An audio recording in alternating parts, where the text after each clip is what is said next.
Y ahora en esta tarde vamos a ir en las últimas palabras que Jesús nos enseña o habla en este discurso con los apóstoles ahí en Juan capítulo 17. En Juan capítulo 17.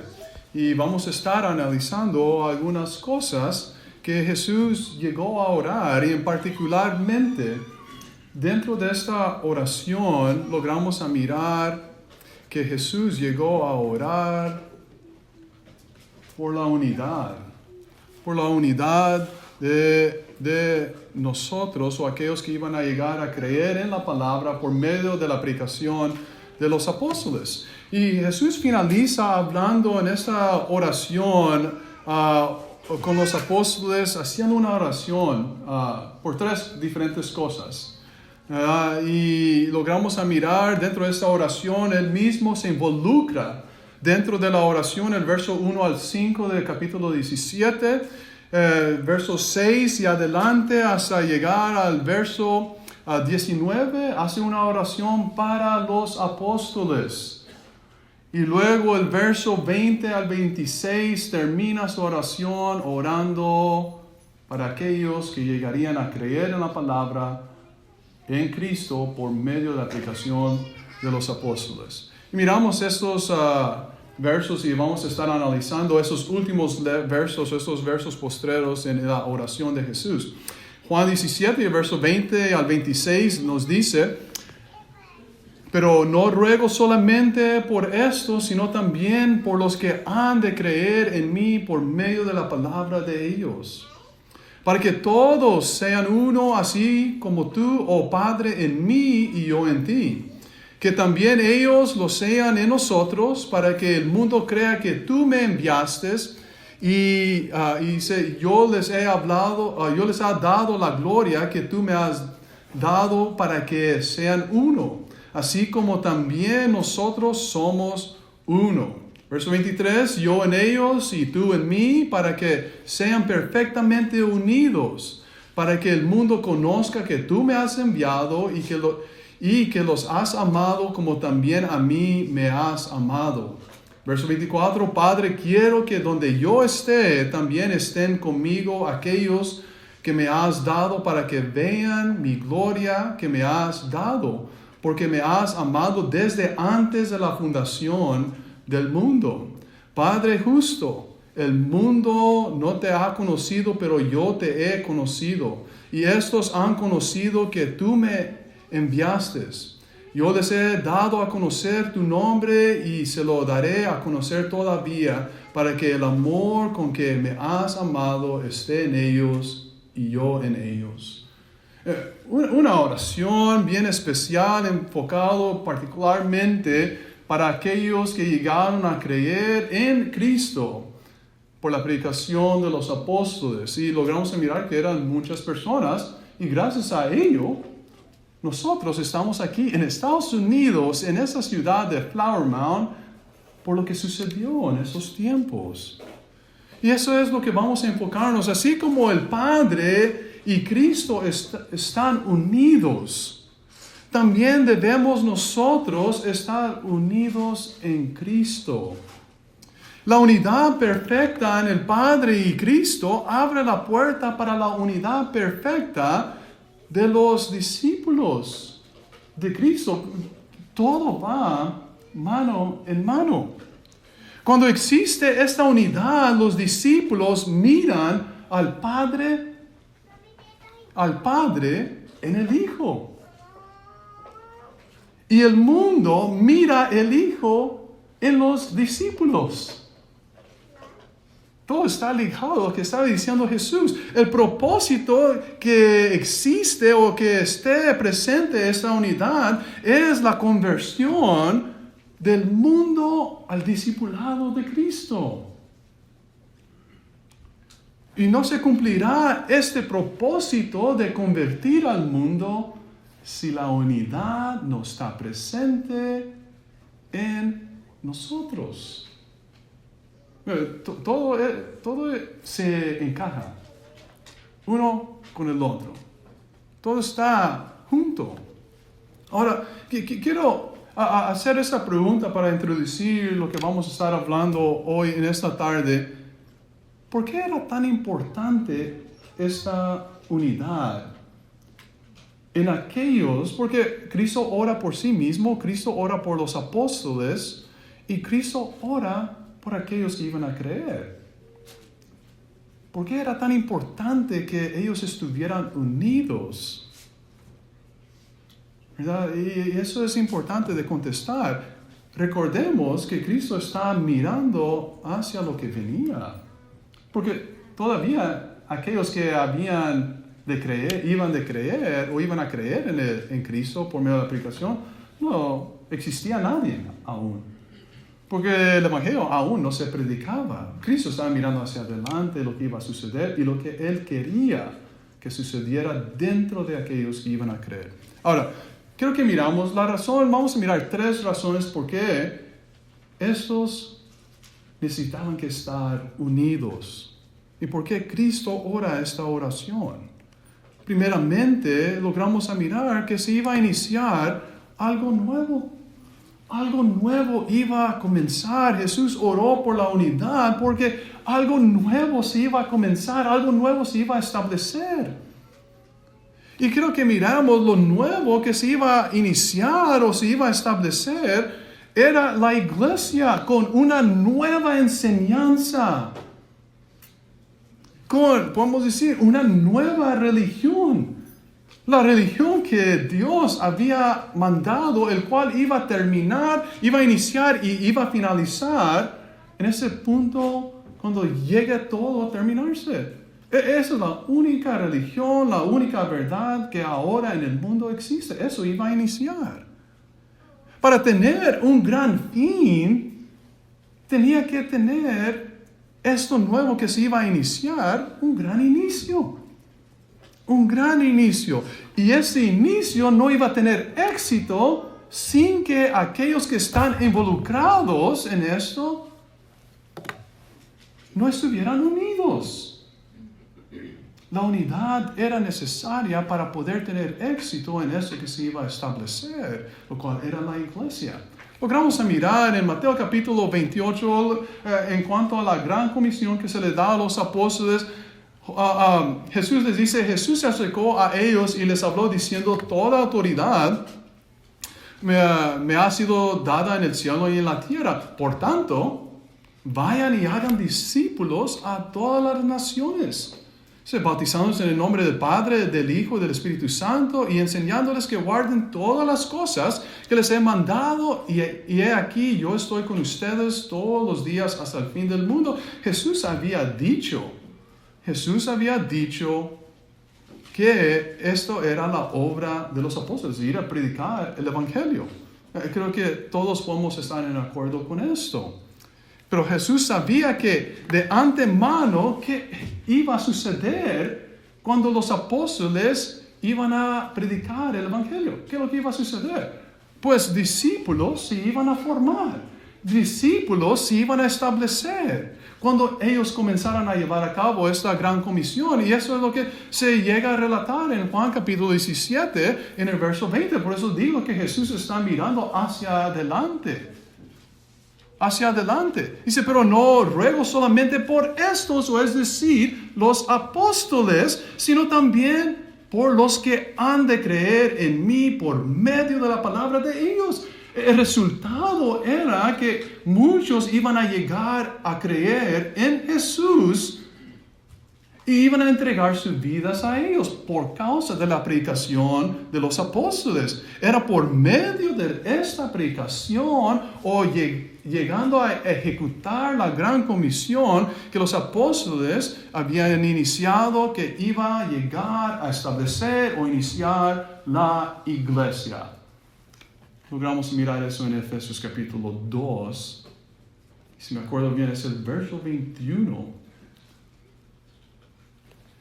Y notamos, en Hechos capítulo 2 y verso 41, dice, así que los que recibieron su palabra, se predicó. Y eso es lo que se confirma un poco después de lo que cuando Jesús llegó a decirle esto a los apóstoles, o a orar eso al Padre Celestial. Y así que los que recibieron su palabra fueron bautizados y fueron añadidas en aquel día como 3,000 personas. Todos hemos escuchado esos versos. Verso 47 dice, particularmente lo que está en rojo, dice, y el Señor añadía diariamente a su número, es decir, a la iglesia, los que habían de ser salvos. Se llegó a establecer algo nuevo. Antes del año 33 aproximadamente, no existía ninguna iglesia.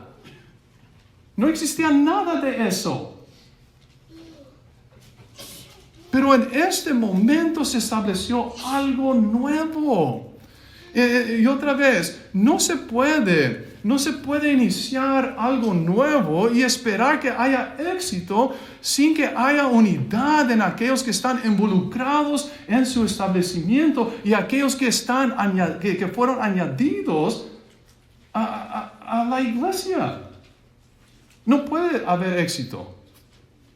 Jesús mismo, cuando comenzó a hablar con los fariseos, cuando él estaba haciendo milagros y echando fuera demonios, los fariseos lo acusaban de que estaba echando fuera demonios en el nombre de Belzebú. Y Jesús les dijo, un reino dividido no puede sostenerse. Y me dices, mucho menos se puede iniciar un reino cuando las personas que quieren establecer el reino, e incluso aún antes de establecerlo, están divididos. Tiene que haber unidad. Tiene que haber unidad.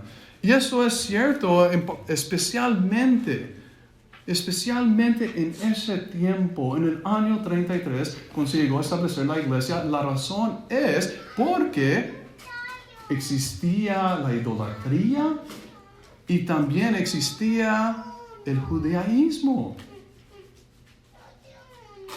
Cuando esas dos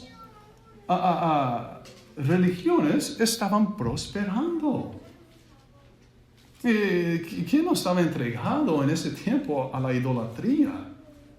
Griegos estaban entregados a ellos.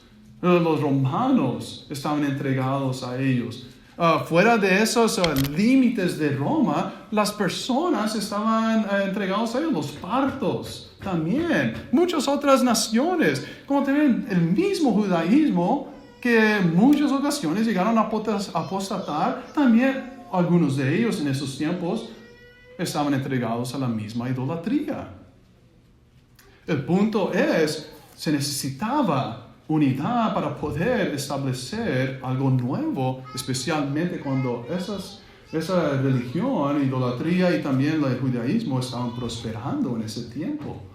Y para que tuviera éxito necesitaba unidad. En Hechos capítulo 2, verso 46 dice, ellos perseveraban unánimes en el templo día tras día y partiendo el pan casa por casa, participaban de la comida con alegría y sencillez de corazón. Parece ser que los apóstoles y aquellos que llegaron a creer en la predicación de ellos en Cristo por causa de la predicación estaban unidos. Yo no encuentro división en ese punto de inicio dentro de la iglesia. Porque no hubo división en esos momentos. Era un gran inicio, había unidad. Gracias a ello, otra vez más, nosotros estamos aquí. Ahora, para poder establecer y tener éxito, los apóstoles tenían que estar unidos, como también igualmente aquellos que llegarían a creer por medio de su predicación. Por lo tanto, Jesús llega a orar por la unidad. Algo nuevo iba a comenzar y esto nuevo iba a prosperar, iba a tener éxito, el cual no se iba a poder destruir jamás. Esto, como dice lo que había dicho el hermano Barrera en la mañana en cuanto al Daniel capítulo 2. Nada iba a poder derrumbar ese reino que viene siendo la iglesia. Ahora, la segunda cosa que logramos a mirar, ¿por qué se llegó a orar o por qué Jesús llegó a orar por la unidad, oró por la unidad, es porque su evangelio no fue limitado.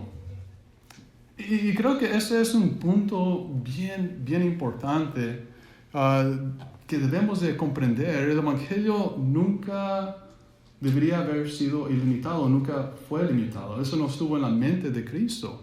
Logramos mirar Marcos 16:15, dice, y les dijo, vayan por todo el mundo y prediquen el evangelio a toda criatura. En otras palabras, lo que está diciendo Jesús aquí en este texto, lo que estaba básicamente diciendo Jesús aquí en este texto es de que Jesús no quería que su evangelio fuera limitado a una sola ciudad, ni un grupo de personas, a Jerusalén, ni tampoco a los judíos. Y por eso logramos mirar de que antes de que Él llegue a ascender al cielo, Él les dice a los apóstoles en Hechos capítulo 1 y en el verso 8, y les dice algo que lo que tenía en mente en cuanto a la gran comisión, o lo que Él tenía en mente. Dice, pero recibiréis poder cuando haya venido sobre vosotros el Espíritu Santo y me seréis testigos en Jerusalén.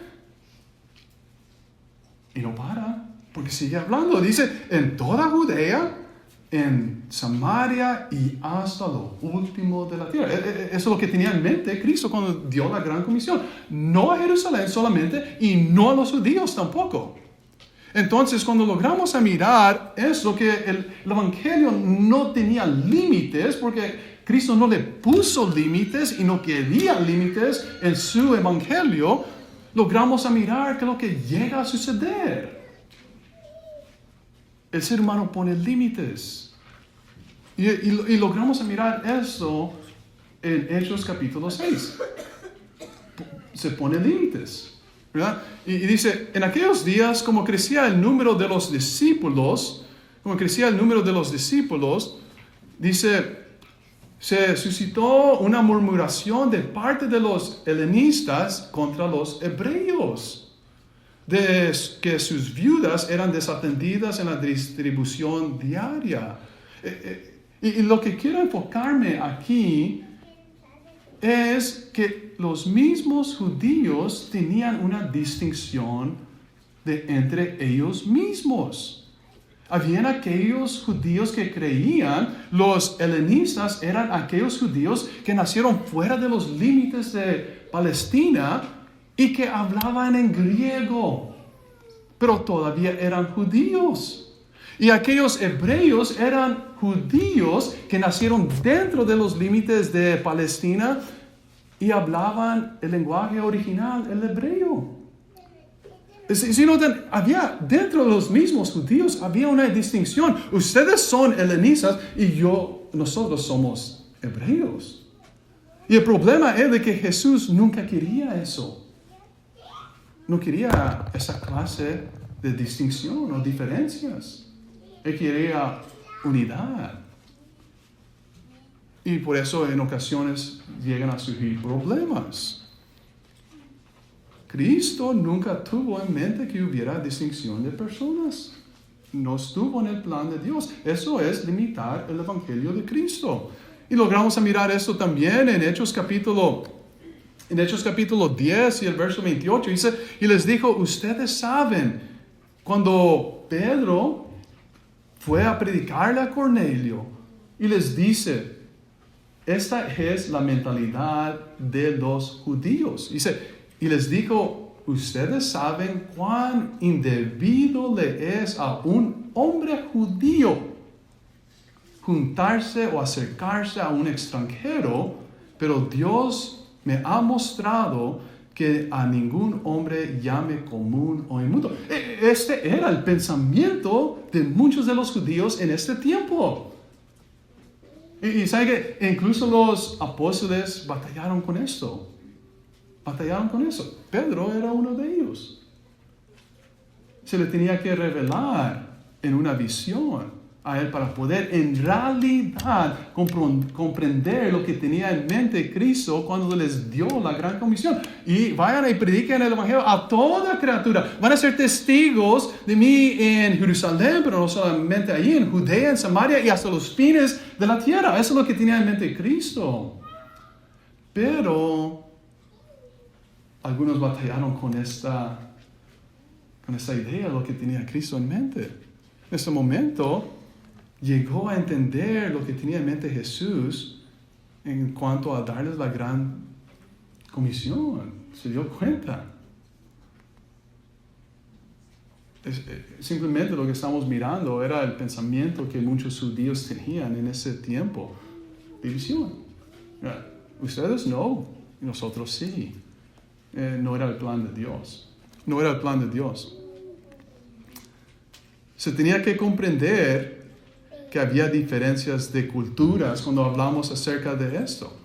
Había diferencias de culturas cuando venían personas a entregarse a Cristo, como Cornelio, entender que había diferentes de culturas.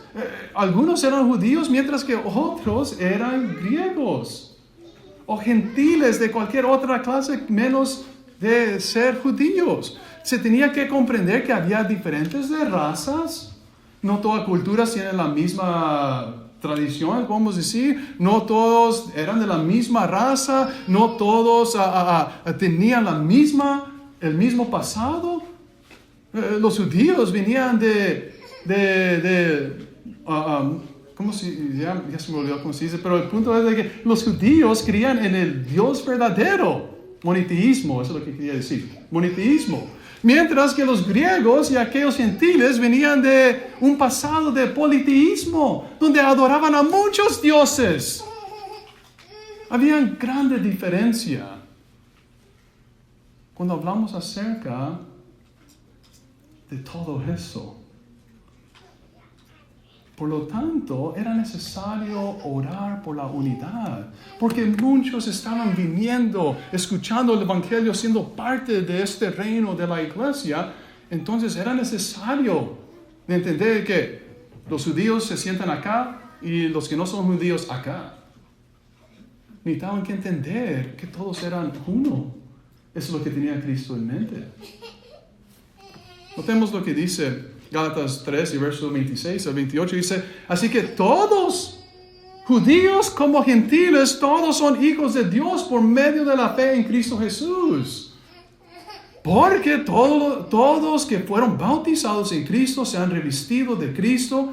Noten, ya no hay más judío ni griego. Paren de hacer distinciones.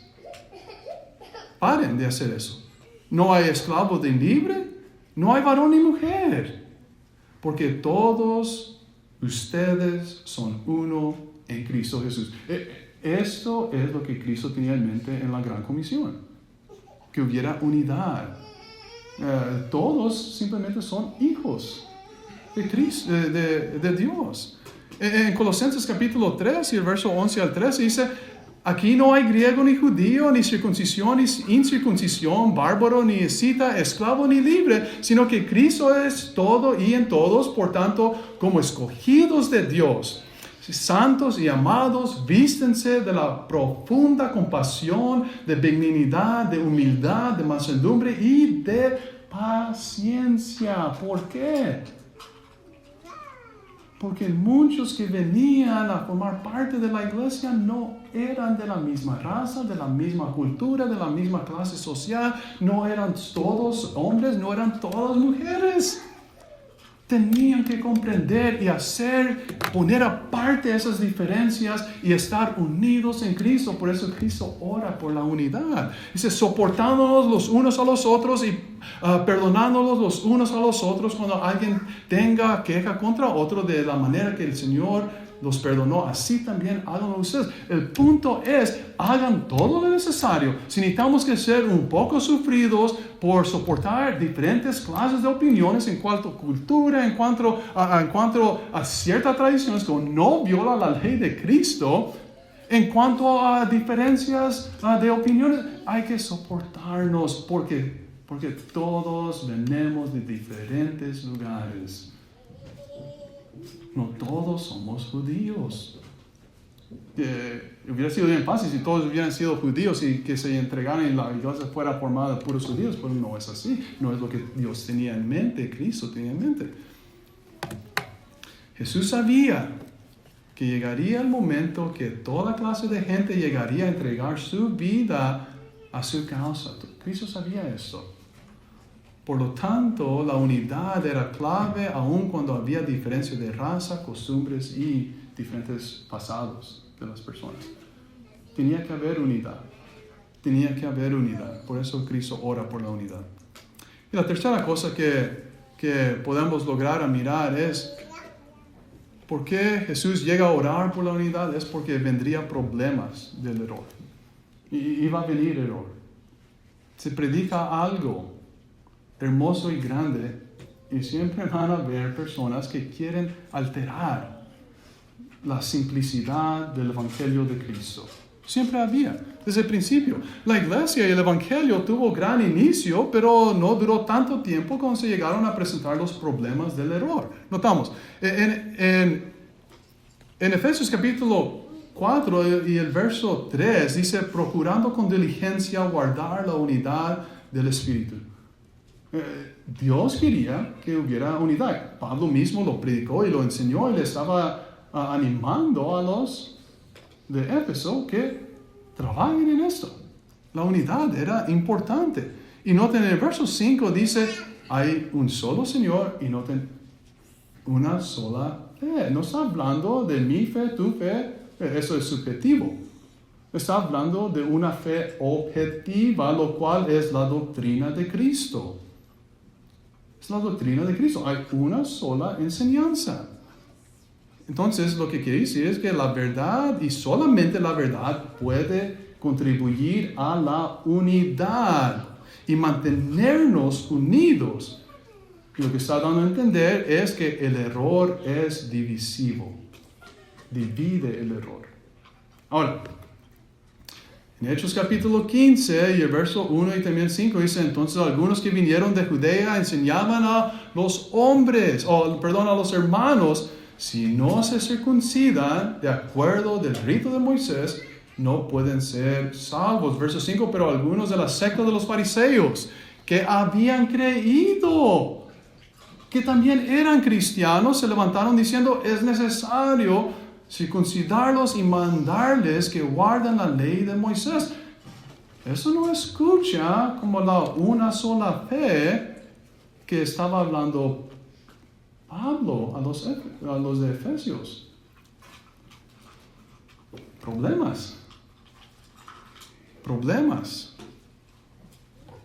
Y simplemente era lo que llegó a afectar en gran manera al punto que muchos estaban desviando de la verdad en las iglesias de Galacia, que eran muchas iglesias que fueron afectados por este problema.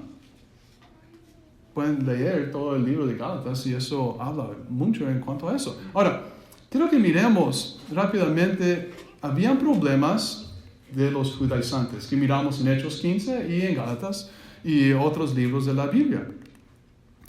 Habían problemas de falsa enseñanza en cuanto a la resurrección. 1 Corintios 15 trata todo sobre eso. El hermano Barrera había dado un estudio extenso sobre ello. Y luego incluso Timoteo habla sobre Humildad y Fileto que llegaron a trastornar la fe de otros por enseñar algo falso en cuanto a la resurrección. Había la enseñanza de los Nicolaitas, cual habla Apocalipsis 2, y el verso 6 y el 15, como también había la enseñanza de los gnósticos, el cual habla toda primera de Juan y en otros libros que hacen mención acerca de esta falsa enseñanza, como en el libro de Colosas también, de Colosenses. Pero el punto es, ¿no nos enfrentamos con el mismo problema del error hoy día? Deberíamos preocuparnos nosotros de mantenernos unidos por causa del error. ¿Existe esto? Creo que la respuesta es sí. Miramos, quizás no se manifiesta de la misma manera el error, porque el error tiene muchas caras, pero estamos experimentando el error en cuanto al evangelio social. ¿No es eso cierto? Que existe entre nosotros, entre la hermandad, ¿qué de la unidad y diversidad? Tú puedes creer lo que tú quieras y aunque es completamente diferente en cuanto a lo que dice Cristo, pero hay que soportarnos los unos a los otros, hay que tolerarnos. No es así. Hay el error del calvinismo que se enseña también dentro de muchas congregaciones, como también la centralización, que también existe. Simplemente se manifiesta en una diferente cara. El punto es de que es más fácil combatir y señalar el error cuando estamos unidos en una sola verdad. Y Cristo sabía que esto iba a venir. Era como una advertencia: prepárense, asegúrense que se mantengan unidos. Eso es lo que Cristo estaba orando. Cristo quería eso para aquellos que llegarían a creer en Él por la predicación de los apóstoles. Ahora, vamos a finalizar nuestra lección hoy en esta tarde. Para poder tener éxito en la iglesia, para tener éxito para Dios, para tener éxito para Cristo y la causa por la cual Cristo murió, tiene que existir. No es algo opcional. Tiene que existir la unidad. Es necesario que nosotros estemos unidos. Las últimas cosas que Jesús dijo en ese jueves antes de ser entregado a sus apóstoles, por Judas, ser entregado por Judas y a los enemigos y ser llevado a la cruz, es que Él oró por sí mismo y por los apóstoles, pero sus últimas palabras se enfocaron ¿en quién? No en Él, no en los apóstoles, sino en aquellos que llegarían a creer en Él por la predicación de los apóstoles. Si logramos la magnitud, a entender la magnitud de lo que estaba pasando en ese tiempo, en realidad era una gran bendición que Cristo tomara el tiempo, en este tiempo de gran angustia, y de orar por aquellos que iban a llegar a creer. Es maravilloso lo que Cristo hizo aquí. En realidad lo es. Porque estas palabras, incluso podemos decir, pues eran para ellos. Sí, es cierto. Pero esas mismas palabras llegan a traspasar el tiempo hasta llegar el día de hoy y también son para nosotros mismos. Dios quiere que nosotros nos mantengamos unidos. Cristo quiere que nosotros nos mantengamos unidos. Porque sabe, incluso hasta el día de hoy hay error que se predica. Porque Él sabe que hasta el día de hoy hay diferentes personas que son añadidas al cuerpo de Cristo y que hay que mantenernos unidos aun cuando hay diferencias de culturas, razas y también de diferentes pensamientos que no van en contra de la voluntad de Dios. Hay que mantenernos unidos.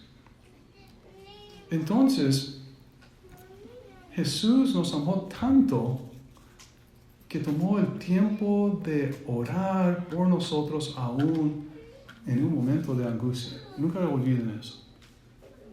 Él estaba pensando en ti y en mí. Eso es grande. Eso es una gran bendición. Ahora, vamos a finalizar con esta pregunta. ¿Deseas tú unirte con Cristo? Si no has venido a estar unido con Cristo por medio de las aguas del bautismo, te invitamos que lo hagas. La única cosa que trae consuelo a una persona y descanso a la alma de uno por causa del pecado es la única cosa, es Cristo Jesús. Cristo. Yo no puedo hacer nada, solamente predicar este mensaje. Los médicos pueden sanar cáncer, pueden sanar muchas otras cosas, pero no pueden sanar el problema del pecado. Cristo es el único que puede hacer eso. Si tú quieres ser sanado del problema del pecado y unirte con Cristo por medio de las aguas del bautismo, te invitamos que lo hagas antes que sea demasiado tarde.